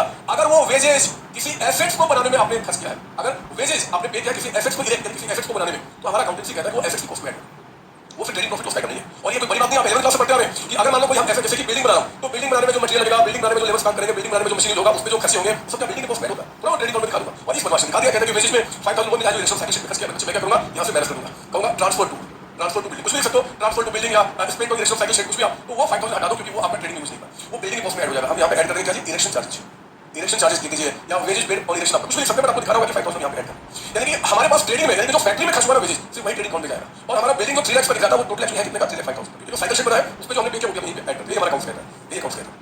अब फोर्थ पॉइंट पाइए, चार्ज डेप्रिसिएशन 10% ऑन बिल्डिंग। ये 10% जो डेप्रिसिएशन चार्ज करना है, मैं 3.35 चार्ज करूं क्योंकि बिल्डिंग एक्चुअली 35 की है, तो डेप्रिसिएशन हमने क्या किया, इसका 10% यानी कि 30,500 को चार्ज किया है ना। और इस डेप्रिसिएशन को क्या करेंगे, प्रॉफिट लॉस में लिखेंगे, डेप्रिसिएशन ऑन बिल्डिंग, बिल्डिंग कितना 30,500, थोड़ा जगह मतलब यहाँ कट जा रहा है तो आप बात समझिए ना, चलो मैं देता हूं कोई बात नहीं। ये आपका था 12,000 और ये कितना 30,500, ये बैलेंस शीट आप चलता है। तो हमारे पास ये मशीन का बिल्डिंग मार्केट कितना हो गया 3,05,000 माइनस 30,500, ये हो गया 2,74,500, ये काम होता है। याद रखना, अगर मैं जैसे कि हमने कई सारे चैप्टर में पढ़ा हुआ है, कई सारे चैप्टर में, बट फिर भी फर्स्ट बनता मुझे समझाना यहाँ पे, मैंने कोई मशीन परचेज किया, मान लो एसी परचेज किया, तो एसी जितना परचेज किया वो भी हमारा एसी का कॉस्ट है। एसी को जहां से परचेज किया वहां से अपने फैक्ट्री में लाने में जो खर्च हुआ वो भी हमारा जो एसी के कॉस्ट में करते हैं। एसी को इंस्टॉल करने के लिए अगर कोई हमने लेबर चार्जेस पे किया, कुछ वेजेस पे किया, कोई इंस्टॉलेशन चार्ज पे किया, वो भी एसी कॉस्ट में होता है। That never goes to trading account profit loss account, that becomes the part of cost. तो उसको कॉस्ट में करते हैं, स्टार्ट चार्जिंग डेप्रिसिएशन। एक सवाल आपके दिमाग में उठ सकता है कि सर डेप्रिसिएशन रेट पर क्या हुआ है, और ये साइकिल शेड पे जो आपका बना वो तो नहीं पता कब बना आपका, मेरे प्यारे बच्चों। अगर वो साइकिल शेड जो बना है उसका डेट बता कि कब बना है तो मैं उस 5,000 पे उतने समय का डेप्रिसिएशन चार्ज करता हूं। नहीं बता रहा तो ये एज्यूम कर ले रहा हूं कि पूरे से आपका चल रहा है, मतलब जो डेप्रिसिएशन बिल्डिंग 3 लाख है ना तो आपको ये 5,000 स्टार्टिंग में आपने खर्च कर दिया। भगवान थोड़ी बताओ तो फिर क्या करेंगे, अच्छा जब चलेंगे चलेंगे, सर एग्जाम से क्या लिखा होगा कोई कमेंट नहीं, एग्जाम को बताना चाहिए, ठीक है ना। तो हम ये काम करें, आप एग्जाम रिपोर्ट आया हुआ है तो एक बड़ी से सॉल्व किया बताओ, इसके अंदर नहीं इसको भी ये भी काम करें। तो हमने यहाँ पे आपका क्वेश्चन आपका 19 में खत्म किया। वैसे अब मैं थोड़ा सा और डिटेल में आपको लेकर चाहता हूँ, आपने कभी थके तो नहीं ना, आप अभी कहीं थके तो नहीं ये बता दो मुझे अपना, नहीं सर अभी कुछ भी नहीं थके, ठीक है मैं आगे बढ़ता हूँ, मैं आगे बढ़ता हूँ, मेरी बात ध्यान सुनेंगे आप। तो मैं तो नहीं थका देखो कितना टाइम है, बहुत टाइम हमारे पास, बहुत टाइम हमारे पास, सुनिए ध्यान से आपका अगला पॉइंट लिखेंगे, नोट आप नोट लिखेंगे, नोट ट्रीटमेंट ऑफ, लिखिए यहाँ पे treatment of losses in final account. Final account में जो लॉसेज होते हैं ना, लॉसेज उनका क्या ट्रीटमेंट होगा, तो बच्चे लॉसेज दो तरीके के होते हैं, एक आपका वो लॉस जो हम कहेंगे नॉर्मल लॉस है, और एक वो लॉस जिसको हम कहेंगे एबनॉर्मल लॉस। एबनॉर्मल लॉस दो तरीके के लॉसेज होते हैं, एक आपका नॉर्मल, दूसरा आपका एबनॉर्मल। नॉर्मल लॉसेज वो लॉसेज होते हैं जो लॉसेज कहते हैं कि अनअवॉइडेबल, मतलब जिसको आप रोक नहीं सकते, होगा ही होगा, कुछ भी कर लो होगा ही होगा। कहते हैं कि कैन नॉट बी इंश्योर्ड, आप इनका इंश्योरेंस नहीं करा सकते बच्चे, जो होना ही है जो कंफर्म होगा उसका कौन इंश्योरेंस कराएगा। फॉर एग्जांपल जैसे कि श्रिंकेज, इवेपोरेशन आपका, leakage, spoilage etcetera etcetera. Sir मतलब आप मुझे बताओ, मेरा चेहरा नहीं दिख रहा होगा कुछ सेकंड के लिए, बट मेरी आवाज है आपके पास आएगी, आप चिंता नहीं करना, आवाज हमेशा मेरे पास आती रहेगी। श्रिंकेज का मतलब होता है बच्चे कि श्रिंक हो जाना, नए कपड़े आप लेकर आते हो मार्केट से परचेज करके, अब उस नए कपड़े को थोड़ा सा पानी में दो, थोड़ा क्या पूरा पानी में दो, आप जब पानी में उसको धोगे तो थोड़ी सा कपड़े में सिकुड़ाहट आती है, खासकर कॉटन के कपड़े में श्रिंक कर जाता है। आप उसको रोक सकते हो क्या, नहीं रोक सकते, हो गई। हमने कहा आप यहाँ पे इवेपोरेशन, लिक्विड को गर्मी में लेकर आओ, थोड़ा सा वो लिक्विड इवेपोरेट होगा, सूखेगा, आप उसको रोक नहीं सकते। लेकिन स्पॉइलेज छोटी मोटी बर्बादियां, मतलब जो होना ही हो रहा है, मम्मी खाना बनाती होगी, जब वो आटा गूंथती है ना, आटा जब उसमें लेकर जिसमें गूंथा जाता है तो थोड़ा सा आटा गिर जाता है, वो गिरेगा कितना रुपए, थोड़ा सा तो गिरेगा, वो सभी को हम क्या बोलते हैं नॉर्मल लॉस, क्या बोलते हैं नॉर्मल लॉस। ये अनअवॉइडेबल है, इनका इंश्योरेंस नहीं होता। ये जो एबनॉर्मल होता है बच्चे कहते हैं कि अवॉइडेबल है, आप इनको रोक सकते हो। कैसे, हाथ से कौन कह रहा है, इंश्योरेंस करा के, कैन बी इंश्योर्ड, बच्चे रोकने का मतलब हाथ से नहीं, हाथ से रोक देंगे, जिसका इंश्योरेंस करा के, मतलब कि उस लॉस को रोकने की बात कर रहा है, उस हैपनिंग को नहीं। हम ऐसे लॉसेस जिनको अवॉइड करके रोक सकते हैं उनका इंश्योरेंस करा के, जैसे कि for example loss by fire, loss by theft, loss जो आपका नेचुरल कैलामिटी जैसे कि फ्लड हो गया, अर्थक्वेक हो गया, आप अपने मम्मी पापा से पूछ लेना कि अर्थक्वेक फ्लड सबका इंश्योरेंस होता है आज के टाइम पे, है ना। इन सबसे कोई लॉस होगा इंश्योरेंस करके आपको पे करने की, इन सबको क्या बोलते हैं एबनॉर्मल लॉस, एबनॉर्मल लॉस। एक और डिफरेंस बता देता हूं, ये जो होते हैं ना बच्चे, ये एक्सपेक्टेड होते हैं, ये हमें पहले से पता कि होगा, एक्सपेक्टेड है। ये अनएक्सपेक्टेड है, ये कब हो जाएगा किसी को नहीं पता, ये अनएक्सपेक्टेड है। और जो अनएक्सपेक्टेड होता है ना, जो कभी भी हो सकता है, उसी से बचने के लिए आप इंश्योरेंस कराते हैं, मतलब ये आपको डाउट इसके अंदर नहीं सकते। अब देखिए आप यहाँ पे लिखिए, यहाँ पे ट्रीटमेंट, और ट्रीटमेंट करने में आप ना यहाँ पे जगह छोड़ दो, मतलब कि इस पेज को छोड़ दो, जिस पेज को आप बना रहे हैं, 4-5 लाइन मुझे लिखना ट्रीटमेंट बताना है, इस पेज को छोड़ दो। और ट्रीटमेंट को समझाने के लिए मैं एक क्वेश्चन का सहारा लूंगा, वो क्वेश्चन आपका क्वेश्चन को 14 आप 14 क्वेश्चन पाइए, हम वहाँ पे इसके ट्रीटमेंट को पहले समझते हैं। 14 क्वेश्चन पाइए, आप कहते हो पेज चेंज कर दो, ये 14 क्वेश्चन पाइए और सुनिए ध्यान से, उसको भी फिल करेंगे 14 क्वेश्चन के साथ। कहता है कि ओपनिंग स्टॉक आपका 10,000, परचेजेस कहता है कि 2 लाख है, सेल्स में बचे 5 लाख है, एंड मैन्युफैक्चरिंग एक्सपेंस कहता है कि 20,000, और क्लोजिंग स्टॉक कहता है कि 25,000। और number 2 during the year goods costing 40,000 were loss due to fire, आग लगी कुछ लॉस हो गया। आप मुझे बताओ आग लगना एंड कुछ लॉस हो जाना कौन सा लॉस है? एब्नॉर्मल लॉस है, एब्नॉर्मल लॉस। ठीक है, तो कहता है कि आग लगी कुछ लॉस हो गया and nothing could be recovered from insurance company. आग लगी कुछ लॉस हो गया, जब आग लगी तो हम इंश्योरेंस कंपनी के पास दौड़ के गए, बोले भैया कंपनी भैया कुछ दे दो ना, आग लगा लॉस हो गया। उन्होंने पे नहीं किया। सर क्यों नहीं पे किया? आगे मैटर डिस्कशन नहीं है, बहुत रीजन हो सकता है, कुछ आपने गलत तरीके से आग लगा दिया होगा, कुछ उनको ऑडिट करते हैं, हम उसको क्यों जाएंगे, मतलब कुछ क्लेम हमें नहीं मिला, एब्नॉर्मल लॉस है। हम क्या करेंगे? आप एक काम करो, यहाँ पे शुरू कीजिए मेरे साथ ट्रेडिंग अकाउंट, और again I am telling it is your extract. ये सारे यहाँ पे आपके क्या बन रहे हैं? एक्सट्रैक्ट बन रहे हैं, क्योंकि जब तक ट्रायल्स आपका दोनों साइड टैली नहीं करेगा मेरे बच्चे, आप समझ लेना कि बस सर ने क्या किया, एडजस्टमेंट सिखाने के लिए कुछ बनाया। अच्छा, फिर आपका profit loss account, trading account बनाना इस बार, जो ट्रेडिंग अकाउंट है, प्रॉफिट लॉस छोटा, एक दो आइटमों का मैक्सिमम एक्सट्रैक्ट, और फिर आपका एक बैलेंस शीट बना दीजिए छोटा सा एक्सट्रैक्ट। बैलेंस शीट में कितने आइटम आएंगे? एक दो आइटम आएंगे, तो आप इस तरीके से बना दीजिए। ठीक है, हम लोग 14 कैंसिल कर रहे हैं। सुनिए मेरी बात, ओपनिंग स्टॉक यहाँ पे आएगा ट्रेडिंग अकाउंट में, ओपनिंग स्टॉक रॉ मटेरियल का होता है, तो पिछले साल से आ रहा है, इस बार फैक्ट्री में यूज होगा, तो लिखेंगे यहाँ पे 10,000। परचेजेस कहता है कि 2 लाख रुपीज, लिखो आप यहाँ पे परचेजेस, यहाँ पे लिखा हमने 2 लाख रुपीज। सेल्स और कहता है कि 5 लाख, यहाँ लिखे बाय सेल्स, मैं 2 बाय लिखो, आप लिखिए, कोई दिक्कत नहीं। मैन्युफैक्चरिंग एक्सपेंस यहाँ चला गया, मैन्युफैक्चरिंग है ना, फैक्ट्री में होता है मैन्युफैक्चरिंग एक्सपेंस, ये कितना बता रहा है? 20,000 का 20,000। नीचे में कहता है कि क्लोजिंग स्टॉक 25 है। मैंने आज पहली क्लास में समझाया था, स्टार्टिंग क्लास में, कि क्लोजिंग स्टॉक कहता है कि 25, मतलब कि जितने गुड्स हमारे पास है ना, कितना 10,000 प्लस 2 210, इस 210 में से मैंने 25 के गुड्स हमने इस बार यूज नहीं किए। अगर वो यूज नहीं हुए तो फिर वो तो ट्रेडिंग अकाउंट में दिखेगा, वो तो यूज नहीं हुआ, वो अगले साल यूज होगा, हमारा एसेट्स बन गया। हम इसमें से क्या करेंगे? 25 माइनस कर देंगे। 25 माइनस करने का हमने बोला था कि यहाँ पे माइनस करो या दूसरी साइड को, तो मैं यहाँ लिखूंगा, बीच में छोटा लिखा भी, देखिए क्लोजिंग स्टॉक है ना। और मैंने आपको समझाया हुआ है कि यहाँ पे इस 25 को लिखने का यही मतलब होता है कि 2,10,000 में से इतने का कुछ हमने इस बार यूज नहीं किया, वो अगले साल यूज होगा, और क्योंकि अगले साल यूज होगा तो इस साल के एंड में क्या बन गया? हमारा वो एसेट्स बन गया, और एसेट्स को कहाँ लिखेंगे? Balance sheet. इवन एग्जाम में भी पूछना देना कि where closing stock is shown, closing stock कहाँ शो करते हैं, क्या बोलेंगे? प्रॉफिट बैलेंस शीट में। ये मत कहना कि हम ट्रेडिंग में दिखाते हैं, गलत हो जाएगा, ट्रेडिंग से हटा रहे बच्चे, बताया था आज के, तो यहाँ लिखने का मतलब कि हम इसमें से माइनस कर रहे हैं, तो ट्रेडिंग काम से माइनस कर रहे हैं, कहाँ दिखाते हैं? बैलेंस शीट में। तो क्लोजिंग स्टॉक कहाँ शो किया जाएगा? बैलेंस शीट में। एग्जाम आता है, what will be the treatment of closing stock appearing in adjustment. Treatment करेगा तो बोला कि it will be credited to trading account and then it will be shown in the asset side of balance sheet पर। अगर treatment पूछेगा तो लेकिन कहाँ शो किया जाएगा? तो बैलेंस शीट में शो किया जाएगा। क्लियर है? Now come to point number 2, इसलिए क्वेश्चन करा रहा हूं। कहता है मुझे during the year goods costing 40,000 were lost due to fire and nothing will be recovered. Recovery छोड़ो, गुड्स 40,000 के लॉस्ट हो गए। आप याद कीजिए मेरी पहली क्लास यानी कि पिछली क्लास में क्या बताया था? मैंने आपको कहा था कि देखो ये ट्रेडिंग अकाउंट में क्या होता है ना, यहाँ पे ट्रेडिंग अकाउंट में क्या होता है? जो भी खर्चे आपके डायरेक्ट है, डायरेक्ट एक्सपेंसेस एंड प्लस वो नॉर्मल इन नेचर होनी चाहिए, नॉर्मल नेचर। याद है मैंने आपको लास्ट में बताया था, ट्रेडिंग अकाउंट में बच्चे यानी कि ग्रॉस प्रॉफिट को निकालते समय तक हम वही खर्चे लिखेंगे जो मार्केट से लेकर आपका फैक्ट्री तक के बीच में होते हैं, पहली बात। और वो खर्चे प्लस किस नेचर के होने चाहिए? नॉर्मल नेचर के। नॉर्मल नेचर मतलब क्या? रूटीन में होते हैं, तो रूटीन में होते हैं। एक बात बताओ, आग लगना क्या रूटीन में होता है क्या? क्या आप जब बिजनेस स्टार्ट करोगे तो भगवान से आप प्रार्थना करोगे क्या कि भगवान जी इसको रूटीन में कर दो कि हमेशा आग लगे, जैसे ऑफिस में जाओ आग लग जाए, जैसे निकलो वहां से आग लग जाए, ऐसा कहोगे क्या? क्या चाहोगे? नहीं चाहिए। ये नॉर्मल नहीं है, ये एब्नॉर्मल आइटम्स, एब्नॉर्मल आइटम्स। आग लगना जो मैंने कहा था एब्नॉर्मल, देखो यहाँ पे एब्नॉर्मल आइटम्स। याद कीजिए मैंने पिछली क्लास में आपको क्या बताया था? वो सारे खर्चे, वो सारे लॉसेस जो कि एब्नॉर्मल नेचर के होते हैं, they are shown only and only in profit loss. अब याद कीजिए, अगर आप याद नहीं आ रहा है तो पिछली क्लास में देखो ना, पिछली क्लास में मैंने आपको बात बताई हुई है कि अगर वो एब्नॉर्मल नेचर का आइटम है तो एब्नॉर्मल नेचर के items are always shown in profit loss. पता मैं क्या करूंगा? आग लगी कितने को? 40,000। ये जो 2,10,000 था ना, इस 2,10,000 में से 40,000 का जो कुछ लॉस हो गया मुझे आग लगने के चलते, मुझे उस 40 को यहाँ से माइनस करना। अब अगेन यहाँ से क्यों माइनस करोगे? तो ट्रेडिंग प्रॉफिट लॉस में आएगा। अब यहाँ से माइनस करने के दो तरीके, या तो यहीं से माइनस करो या दूसरी साइड को। हम लोग जनरली क्या प्रेफर करते हैं? दूसरी साइड लिखने। जैसे क्लोजिंग से बताया था उसी तरीके से, तो मैं क्या करूंगा? लिखूंगा बाय, लिखिए यहाँ पे loss by fire, loss by fire. आग लगने से कुछ loss fire. Transfer to TRF short लिखिए, ट्रांसफर लिखा जाता था, ट्रांसफर टू कहां जी? Profit and loss account. हम उस 40,000 को यहाँ से क्या करेंगे? हटा देंगे। मैं रिपीट कर रहा हूँ, हमने ट्रेडिंग अकाउंट में उस लॉस को लिखा नहीं, हमने हटाया। हमें उस 40 को, क्योंकि वो 40 जो कुछ लॉस हुआ वो इनमें से ही सॉरी इनमें से ही रहा होगा, या तो इनमें से रहा, इनमें से इन्हीं कुछ में से लॉस हो रहा है। तो अब मुझे यहाँ से क्या करना है कि 40 माइनस करना है, क्योंकि वो ट्रेडिंग प्रॉफिट लॉस खर्चे को क्या करेंगे? यहाँ से माइनस कर देंगे। माइनस करने का दो तरीका, या तो यही माइनस करो या दूसरी साइड। अगर यहाँ माइनस करो तो भी दिक्कत नहीं है, लेकिन परेशानी क्या? इसका लॉस हुआ, इसका लॉस हुआ, किसमें से कौन हेडेक लेगा? दूसरी साइड। हमने यहाँ पे कर दिया, और इस 40 को कहाँ लिखाएंगे? प्रॉफिट लॉस अकाउंट में। यहाँ लिखेंगे आप loss by fire, loss by fire. ठीक है, कितना चाहिए? 40,000 का। ये 40,000 आपने यहाँ चला। समझ में क्या बता रहा हूँ? दुनिया वाले आपसे पूछते क्या आपने लॉस बाय फायर को आपने ट्रेडिंग अकाउंट में क्यों लिखा? पूछते दुनिया वाले कि लॉस बाय फायर को आपने ट्रेडिंग में क्यों लिखा? बोला कि गलत सवाल है, हमने ट्रेडिंग में लिखा नहीं, हमने ट्रेडिंग से हटाया है। यहाँ से माइनस कर रहा हूँ, कहाँ लिखा? प्रॉफिट लॉस का 40,000 का आपका। और क्योंकि वो आपका यहाँ पे ठीक हो गया, मैं चाहता हूँ कि आपको कुछ नोट दे दूँ ताकि रिवीजन में आपको दिक्कत ना हो, एग्जाम में 1 मार्क पे पूछना जाए, एमसीक्यू आ जाए, उन सब के लिए नोट फॉर एग्जाम लिखिए आप यहाँ, फॉर एग्जाम।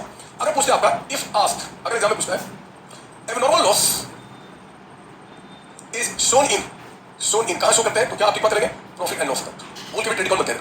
लेकिन वैसे आपका कह रहे नंबर 2, इफ आस्क्ड अगर पूछता है क्या ट्रीटमेंट बताओ ऑफ एब्नॉर्मल लॉस। ट्रीटमेंट कहते हैं कि बताओ ऑफ एब्नॉर्मल लॉस, तो क्या बोलेंगे ट्रीटमेंट आपका? कहते हैं कि वैल्यू ऑफ ट्रीटमेंट भी बताएंगे हम, value of abnormal loss of goods is credited to कहां जी? Trading account. अगर वो ट्रीटमेंट पूछेगा तो कहना ट्रेडिंग अकाउंट में क्या करेंगे? क्रेडिट करेंगे एंड डेबिटेड टू कहां पे आपका?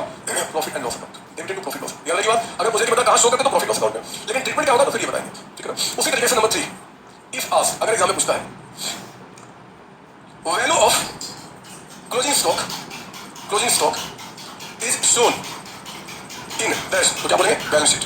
हम कहां दिखाते हैं? Balance sheet. मतलब ट्रेडिंग अकाउंट में वैसे ट्रेडिंग को दिखाया हमने हटाया है, लेकिन अगर मान लो आपसे पूछ देता है इफ आस्क्ड अगर एग्जाम में पूछता है क्या जी? Treatment of closing stock appearing in adjustment. ध्यान से इन एडजस्टमेंट, जो कि अभी हम कहां पर देख रहे हैं कि अगर क्लोजिंग स्टॉक आपका एडजस्टमेंट में है, इन एडजस्टमेंट, तो फिर हम क्या करेंगे? तो बच्चे treatment of closing stock appearing adjustment क्या बोलेंगे जी कि क्लोजिंग स्टॉक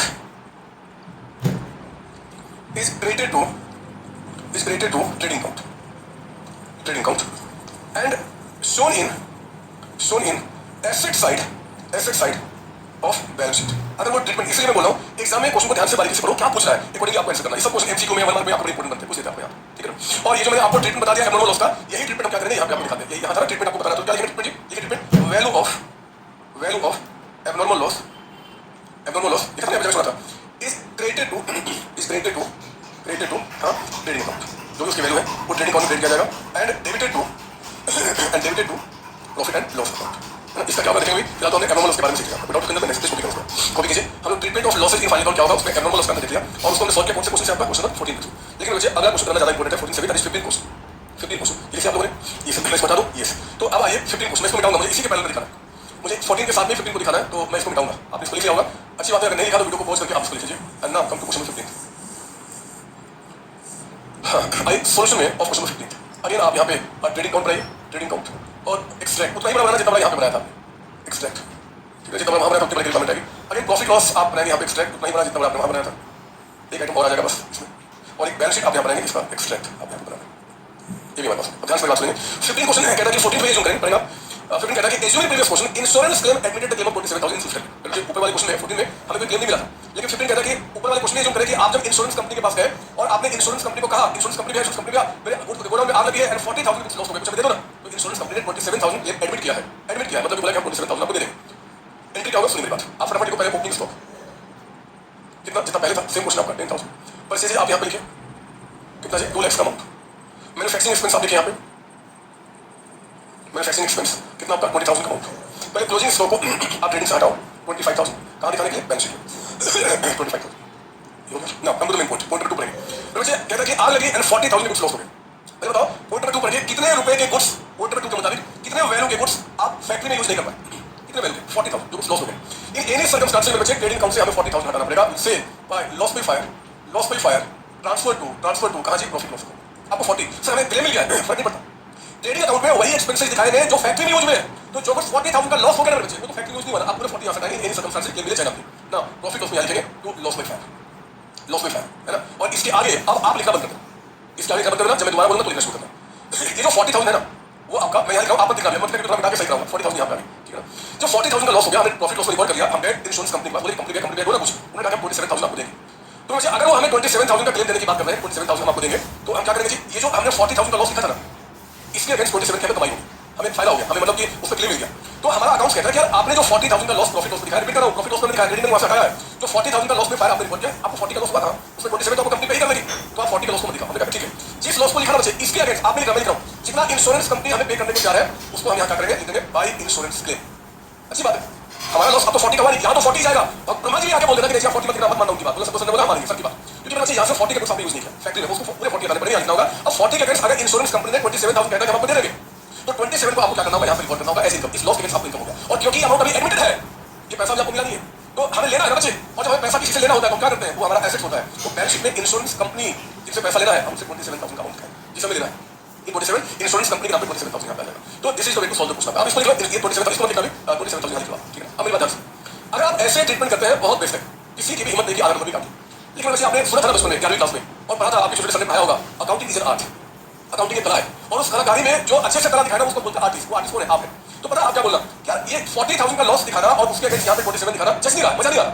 तो पता आप अपने आप को मजा देने के लिए, आप आर्टिस्ट बनने के लिए आप बोलते हैं ये 40,000 यहाँ लिखने के बजाय, लिखे मेरे साथ आप 40 को यहाँ अंदर, और इसके अगेंस्ट जो हमें इनकम दिखाया 27,000 उसको यहाँ लिखने के बजाय हम यहीं से मैनेज करने में ज्यादा अच्छा है। क्योंकि 40 में हमें इंश्योरेंस क्लेम जो 27,000 मिल जाएगा, 27,000 तो लॉस एक्चुअल हमारा कितना 13 का, ये ज्यादा चलेगा आपको कि खामखा आप 40,000 का लॉस को यहाँ पर दिखा रहे थे, जबकि उसके अगेंस्ट 27 का आपको इनकम मिल रहा है 47 का। तो हमने कहा कि देखो जी यहाँ पे 40 आएगा, बिल्कुल ये कोई डाउट नहीं चाहिए। हमारे पास यहाँ पे दो तरीके का ट्रीटमेंट है, या तो 40 को यहाँ लिखिए, 27 को इस साइड लिखिए, या फिर 40 में 27 को मैनेज करके 13,000 यहाँ लिखिए, आपकी मर्जी जैसे भी आप लिखें, है ना, दोनों में पूरे मार्क्स मिलेंगे। तो आपने, मुझे ये ज्यादा बेहतर लगता है, आपका इंस्टीट्यूट भी इस पे ज्यादा प्रेफर करता है, मुझे लगता है ये ज्यादा ठीक है आपका कि 40 नहीं उन्होंने दोनों साइड लिखा तो कोई दिक्कत नहीं है, मैंने आपको बता दिया 40 माइनस 27 13,000। हाँ यहाँ तो ये इंश्योरेंस कंपनी रहेगा 27,000, ये तो लेना ना पैसा में, ये हो गया। सही पैसा कहता है कि एडमिटेड अगर मिल गया होता तो बच्चे अगर पैसा मिल गया होता ना तो फिर एडजस्टमेंट होता नहीं, अगर ये पैसा मिल गया होता तब तो आपका ट्रायल बैलेंस करना होता, हर चीज आपको फिर तो कोई दिक्कत नहीं था कि ट्रायल बैलेंस करना होगा तब थोड़ी यहाँ पे बताएंगे, तो आपका स्वेट हो चुका है, फिर ट्रायल बैलेंस लिखा होता लॉस में फायर, कहां देंगे प्रॉफिट लॉस लिखा होता ट्रायल बैलेंस में इंश्योरेंस कंपनी, तो कहां देंगे बैलेंस शीट। रिपीट करो दोबारा सुनिए, यही क्वेश्चन जो आपका दे रहा है ना, यहाँ कौन सा क्वेश्चन आपका 14 नंबर 15 नंबर, मैं काम करूं क्या, मैं इसको हटा के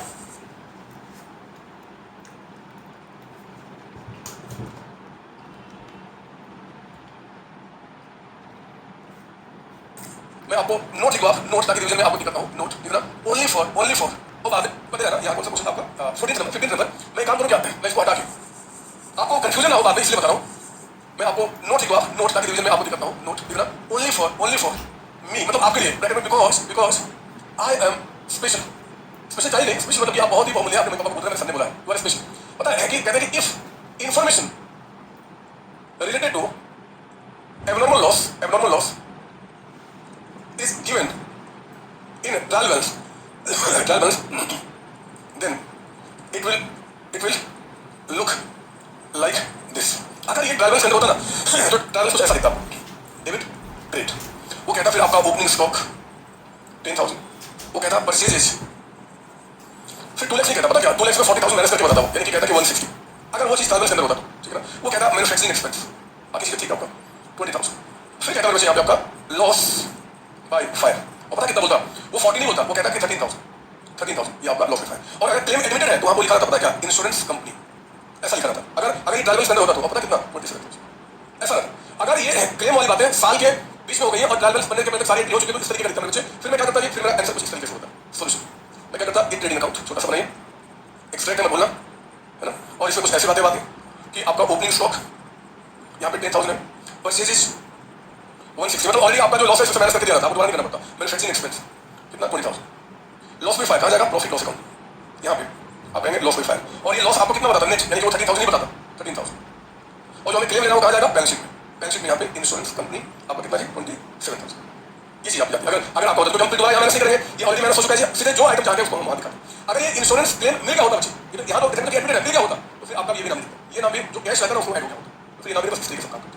it's not a big deal, आपका अभी बड़े क्वेश्चन आएंगे आपको दिखाऊंगा, फिर मैंने समझा दिया कि आपके दिमाग में बातें बैठ करें विदाउट स्टैंडर्ड नेक्स्ट। ये हमने 14 15 कर लिया, एक क्वेश्चन और क्लास में करा के मैं क्लास पर एंड करूंगा, दैट इज क्वेश्चन 18 आपका 18 है ना, ध्यान देंगे, अच्छा क्वेश्चन 18 क्वेश्चन करो, इसकी कॉपी होगी। बात समझ में आई, मैंने क्या बताया, अगर एब्नॉर्मल लॉस की बातें ट्रायल बैलेंस के अंदर ही होगी तो 100% की श्योरिटी है कि इसमें से आपको लॉस ऑलरेडी माइनस हो चुका होगा। अगर पिछले क्वेश्चन में देख लेते तो हमें दोबारा यहाँ पे नहीं लिखा कुछ एब्नॉर्मल लॉस को माइनस करने के लिए, जो लॉस में फाइल जितना बताएगा जी वो आपको चला प्रॉफिट लॉस में, जो आप जानते हैं एब्नॉर्मल लॉस कहां दिखाते हैं, प्रॉफिट लॉस में दिखाते हैं। और अगर क्लेम एडमिटेड होगा तो इंश्योरेंस कंपनी बैलेंस शीट में जाएगा, अगर क्लेम मिल चुका होगा तो कैश अमाउंट ऑलरेडी ऐड हो चुका होगा, फिर यहाँ पे कुछ अलग से नहीं आएगा ना, वो दिखेगा आपको अलग से। अभी क्वेश्चन दिखाऊंगा, बड़ा क्वेश्चन आएगा वहाँ पे, पहले आइए जल्दी से आपका यहाँ पे क्वेश्चन नंबर 18 सॉल्यूशन कर रहे हैं, क्वेश्चन नंबर 18 का। और ये जल्दी से क्योंकि अब अंत हो रहा है आज की क्लास का, ये ट्रेडिंग अकाउंट का मेरे बच्चे आपके लिए एक्सट्रैक्ट, ट्रेडिंग अकाउंट का एक्सट्रैक्ट, फिर आप यहाँ पे बनाएंगे प्रॉफिट लॉस का छोटा सा एक्सट्रैक्ट, और एक छोटा सा ही मेरे साथ बनाएंगे आप यहाँ पे बैलेंस शीट का एक्सट्रैक्ट, ये 3 चीजें ठीक है ना, सॉरी दैट्स 18 क्वेश्चन बन रहा है। परचेजेज कहता है कि 90,000, यानी क्या 2 परचेजेज 90,000 का अमाउंट, फिर कहता है नीचे में 3 एडजस्टमेंट है, पहले 3 में से आप पहले थर्ड एडजस्टमेंट, क्लोजिंग स्टॉक 20,000 हटा दो, इसमें से हमने ट्रेडिंग अकाउंट से हटा दिया क्लोजिंग स्टॉक 20,000, और कहां लेके जाएंगे बैलेंस शीट, तो स्टॉक या क्लोजिंग स्टॉक कुछ भी लिख सकते हैं 20,000 कोट आउट नेक्स्ट। फिर कोट नंबर 2 नीचे से quote number 2, goods costing 12,000 will loss due to theft, चोरी हो गया, also abnormal loss, and you know now कि एब्नॉर्मल लॉस है ना 12,000 का एडजस्टमेंट में, तो क्या बोलेंगे ट्रेडिंग अकाउंट में लॉस बाय थेफ्ट, गुड्स का लॉस है transfer to profit loss account, यहां से हमने क्या किया 12,000 हटा दिया, एंड प्रॉफिट लॉस में आप लेकर आ गए लॉस बाय थेफ्ट कितना 12,000 का अमाउंट, चलिए यहाँ पे इस अब नाउ कम टू काउंटर जो मेन पॉइंट जो मुझे समझा रहा कहता कि goods costing 10,000 will loss due to leakage considered as normal loss, ओहो 10,000 का गुड्स मेरे बच्चे आपका लॉस हुआ है, and that is your normal loss, ये नॉर्मल लॉस आपका है ना, लीकेज आपका नॉर्मल लॉस, क्या ट्रीटमेंट करेंगे, बहुत ध्यान से बात सुनना, बिलीव कीजिए इस दुनिया में अगर मैं चिराग वो दीपक जो नहीं होता अगर उसको लेकर भी निकलूं ना कि कोई मुझे बच्चा मिल जाए, बेहतर बच्चा आपसे बेहतर कोई बच्चा मिल जाए, नहीं मिल सकता, मैं दावे के साथ कहता हूं, और आपको मुझे विश्वास नहीं है तो अपने मम्मी पापा से पूछना, आप कितने भी गंदे इंसान क्यों ना, कितने भी गंदे, कितने भी चप्पल जूते से मार खाते हो, सुबह शाम दोपहर हमेशा खाते रहते हो डंडे से, पता नहीं कहां कैसे कैसे मम्मी पापा पिटते रहते हैं, फिर भी उनसे पूछना कि बताओ मुझसे अच्छा कोई बच्चा है क्या, वो बोलेंगे नहीं, आपसे अच्छा कोई हो नहीं सकता, सच्चाई बता रहा हूं, मैं आपको यहाँ बताता हूं ये नॉर्मल लॉस का क्या ट्रीटमेंट, दिमाग शांत मेरे प्यारे बच्चों। याद कीजिए मेरी पहली क्लास, मैंने पहली क्लास में कहा था कि मार्केट से लेकर फैक्ट्री तक में जहां पे गुड्स का मैन्युफैक्चरिंग हो रहा है, इसके बीच में जितने सारे खर्चे होते हैं they are called direct expense.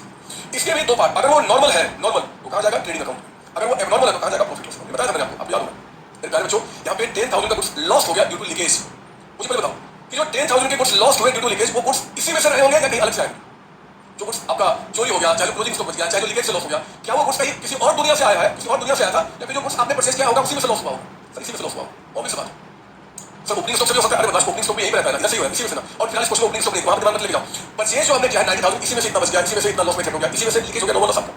तो जो नॉर्मल लॉसेज है ना कहते हैं कि अगर इसके बीच में खर्च हुआ तो वो डायरेक्ट है, वो खर्च हो चाहे लॉस हो फर्क नहीं पड़ता, इसके बीच में जो होना चाहिए वो आपका डायरेक्ट है। और अगर वो नॉर्मल है, नॉर्मल नेचर का एक्सपेंस हो चाहे नॉर्मल लॉस हो, कोई भी नॉर्मल नेचर का है, तो वो ट्रेडिंग अकाउंट में ही जाएगा, ट्रेडिंग अकाउंट में ही जाएगा मेरे बच्चे। यानी कि ये जो 10,000 का आपका जो बता रहा है लीकेज से जो लॉस हुआ है, वो 10,000 का जो लीकेज से लॉस हुआ है, आपका दिख रहा है, मैं दिख रहा हूं, ध्यान सुनना, वो 10,000 आपका ट्रेडिंग अकाउंट के डेबिट साइड में ही होना चाहिए।